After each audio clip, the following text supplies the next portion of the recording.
Hello everyone, मेरा नाम है देवटन गोयल और आप सभी का स्वागत है हमारे YouTube channel the twin bros में। आज हम हिस्ट्री का chapter number 1 bricks beads and bones the Harappan civilisation को स्टार्ट करेंगे। टोटल इसके 4 पार्ट आएंगे। ये है पार्ट नंबर 1। पूरा एनसीईआरटी बेस्ड एक्सप्लेनेशन होगा। पीछे पीपीटी में भी एनसीईआरटी चलती रहेगी। तो सीधा बिना टाइम वेस्ट किए अब आपका स्टार्ट करते हैं इसके इंट्रोडक्शन के साथ। इस पार्ट नंबर 1 में हम टॉपिक नंबर 1 और टॉपिक नंबर 2 को पूरा कवर करेंगे। इस चैप्टर में नाम से ही समझ में आता है, इंडस वैली सिविलाइजेशन के बारे में हम पूरा देखने वाले हैं। हड़प्पन सिविलाइजेशन को ही इंडस वैली सिविलाइजेशन बोलते हैं, तो आपको इसमें कंफ्यूज होने की जरूरत बिल्कुल नहीं है। और अगर हम इसके सबसे डिस्टिंक्टिव फीचर की बात करें तो वो है यहाँ के सील्स, यानी कि यहाँ पे बहुत सारा सील्स का यूज होता था। बेसिकली एक पत्थर, स्टीएटाइट का एक पत्थर होता था जिसमें ये अलग अलग चीजें इंग्रेव करते थे, अलग अलग साइंस, एनिमल मोटिव्स यानी कि एनिमल्स के सिंबल्स, और अपनी स्क्रिप्ट में बहुत सारे साइंस यूज करते थे और इसमें लिखा करते थे इंग्रेव कर करके। अनलकीली ये जो स्क्रिप्ट थी इनकी, इसको हम आज तक डिसाइफर नहीं कर पाए। डिसाइफर इसका सही प्रोनाउंसिएशन है, बहुत सारे लोग डेसिफर बोलते हैं, लेकिन इसका सही प्रोनाउंसिएशन है डिसाइफर।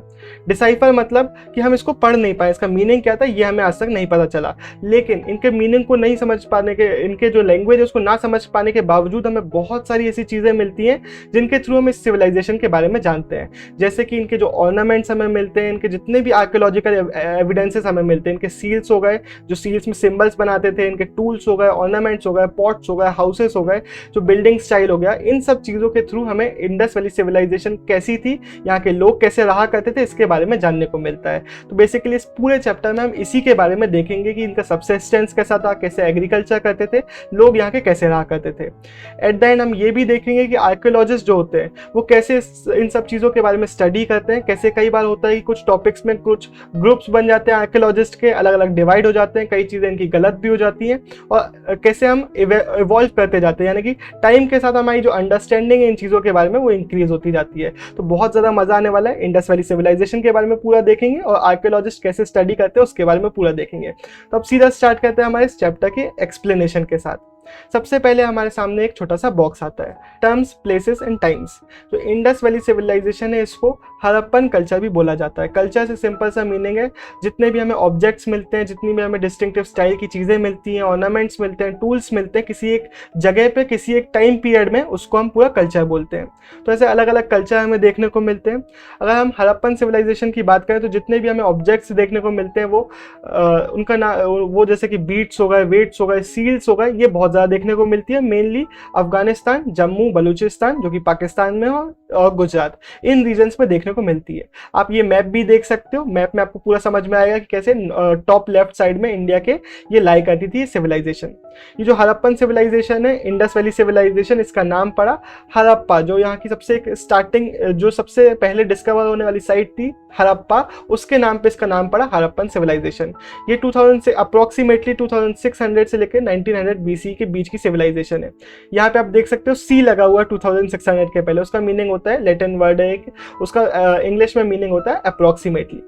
अगर हम बात करें हड़प्पन सिविलाइजेशन के, तो उसके पहले भी कुछ कल्चर्स थे जिनका अलग डिस्टिंक्टिव फीचर्स थे, उसके बाद में भी कुछ कल्चर्स थे। उसको अलग करने के लिए इसके पहले के कल्चर को हम बोलते हैं अर्लियर हड़प्पा, इसको हम मेन सिविलाइजेशन को बोलते हैं मैच्योर हड़प्पन कल्चर, और इसके बाद के कल्चर्स को हम बोलते हैं लेटर हड़प्पा। तो ये सिंपल सा इंट्रोडक्शन था। अब आता है हमारा टॉपिक नंबर 1, बिगिनिंग्स। जो हमारा मैच्योर हड़प्पा है, इसके पहले भी कुछ कल्चर थे, मैंने आपको बताया, अभी पूरे कल्चर के बारे में एक्सप्लेन किया। तो हमें अलग अलग कल्चर में देखने को मिलता है, जो कि अलग अलग टाइम पीरियड में हमें ऑब्जेक्ट्स मिलते हैं। उससे हमें पता चलता है कि यहाँ पे डिस्टिंक्टिव फीचर्स का यूज़ किया जाता था, यानी कि हर कल्चर में कुछ अलग स्टाइल का यूज़ किया जाता था।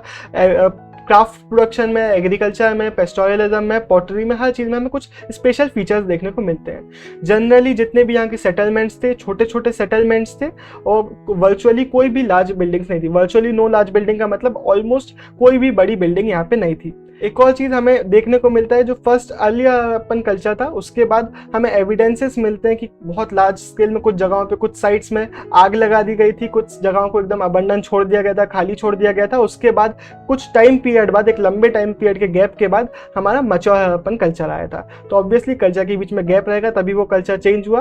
तो ये हमें देखने को मिलता है, ये एविडेंसेस हमें मिलते हैं। उससे हमारे आर्कियोलॉजिस्ट बताते हैं कि मैच्योर अर्ली हड़प्पन के बाद एक लंबा गैप आया था, जिसके बाद हमारा मेन इंडस वैली सिविलाइजेशन यानी कि जो हमारा मैच्योर हड़प्पन है वो बिगिन हुआ था, और उसके बाद एंड पीरियड में लास्ट में लेटर हड़प्पा चालू हुआ था।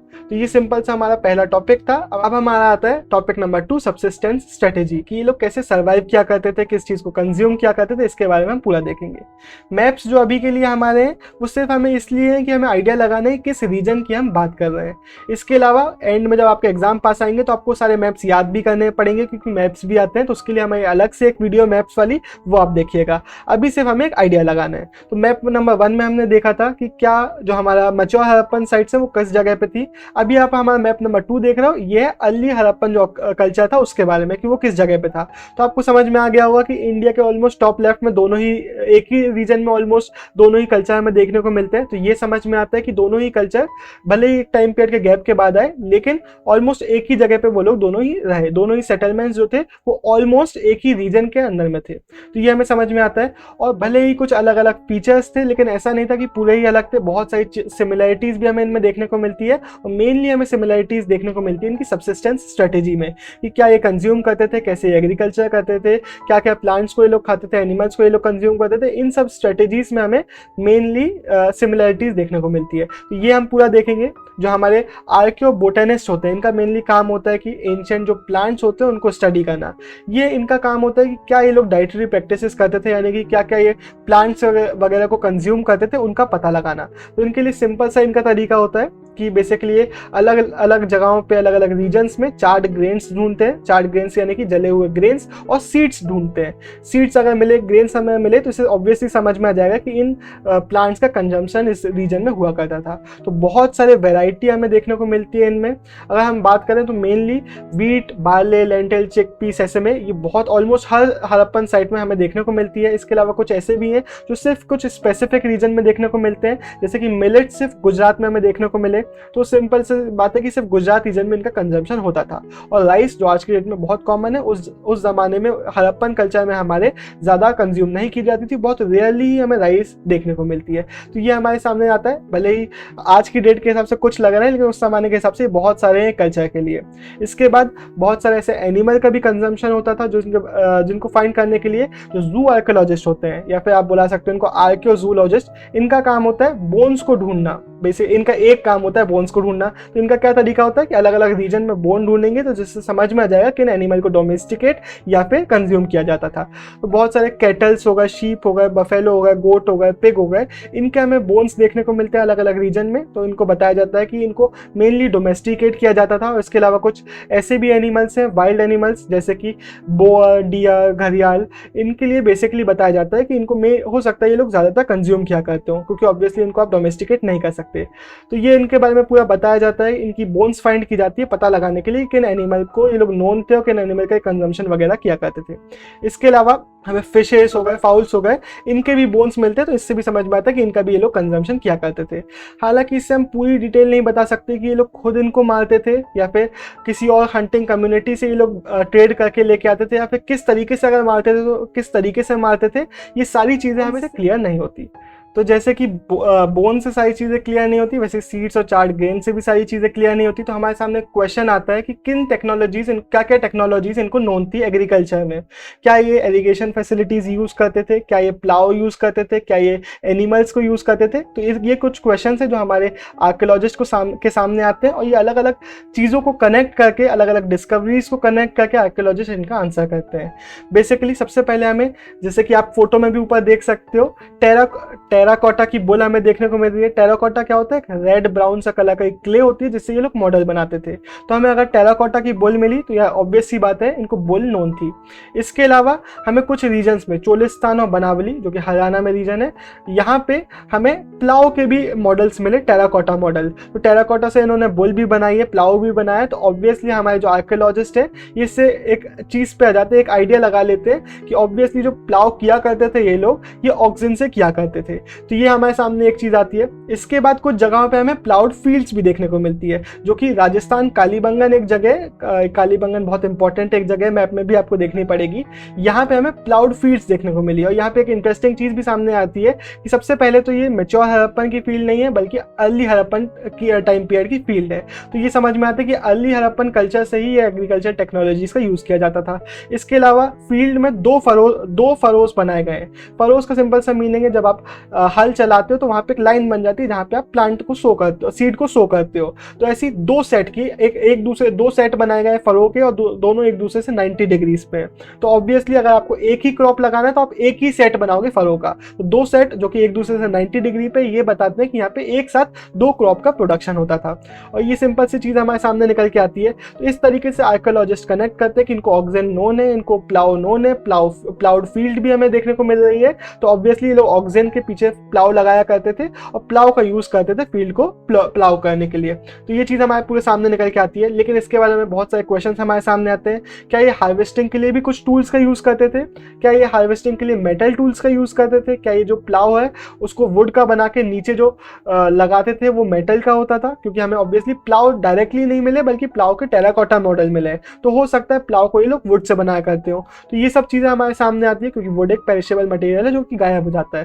तो ये कुछ क्वेश्चन हमारे सामने आते हैं। इसके अलावा हमारे पास ये भी क्वेश्चन सामने आता है कि कितना ये लोग मेटल का यूज़ किया करते होंगे, कितने टूल्स का ये लोग यूज़ किया करते होंगे। इनके भी डायरेक्ट आंसर नहीं मिलते, क्योंकि बहुत सारी चीज़ें डिस्कवर नहीं हुई हैं, बहुत सारी चीज़ें ऐसी भी हैं जो टाइम के साथ गायब हो जाती है। लेकिन फिर भी हमारे ये जो चीज़ें हमने देखी, ये बेसिकली हमारे जो आर्कियोलॉजिस्ट है अलग अलग चीज़ों को कनेक्ट करके आइडिया लगाने की कोशिश करते हैं। तो इस तरीके से हमें समझ में आता है कितनी मेहनत करनी पड़ती है एक एक हिस्ट्री का चैप्टर बनाने के लिए। अब जो हमारा अगला क्वेश्चन था कि क्या इरिगेशन फैसिलिटीज़ ये लोग यूज़ किया करते होंगे। तो सबसे पहले तो ये जो रीजन की हम बात करें, एक सेमी एरिड रीजन है, यानी कि यहाँ पे एक ड्राई लैंड है और इसके साथ साथ बरसात भी बहुत ज़्यादा नहीं होती। तो ऑब्वियसली आपको कुछ ना कुछ एग्रीकल्चर के लिए इरीगेशन फैसिलिटी तो यूज़ करनी ही पड़ेगी। तो हमें कुछ जगहों पर, जैसे कि शॉर्टुगाई एक अफगानिस्तान में जगह है जहाँ पर हमें कैनल्स के ट्रेसेस देखने को मिलते हैं। लेकिन इसके अलावा पंजाब और सिंध रीजन जो है, यहाँ पर हमें कैनल के कोई भी ट्रेस देखने को नहीं मिलते। तो एक चीज़ हमारे मन में आती है, क्या सिर्फ शॉर्टुगाई में ही कैनल्स यूज़ की जाती होंगी? तो हो सकता है कि हाँ, लेकिन हो सकता है ऐसा भी हो कि जो कैनल्स इन जगहों पे, पंजाब हो गए, इन रीजन में कैनल बनाई तो गई हो, लेकिन आज की डेट पे नहीं हमें देखने को मिलती, क्योंकि वहाँ पे पूरी मिट्टी भर गई है। तो ये भी हमारे सामने कुछ प्रॉब्लम्स आ जाती हैं। इसके अलावा ऐसा भी हो सकता है कि मे बी वो लोग वेल्स का पानी यूज़ किया करते होंगे, किसी तरीके से एक जगह से दूसरे जगह लेके जाते होंगे, फिर यूज़ किया करते होंगे, कैनल्स नहीं बनाते होंगे।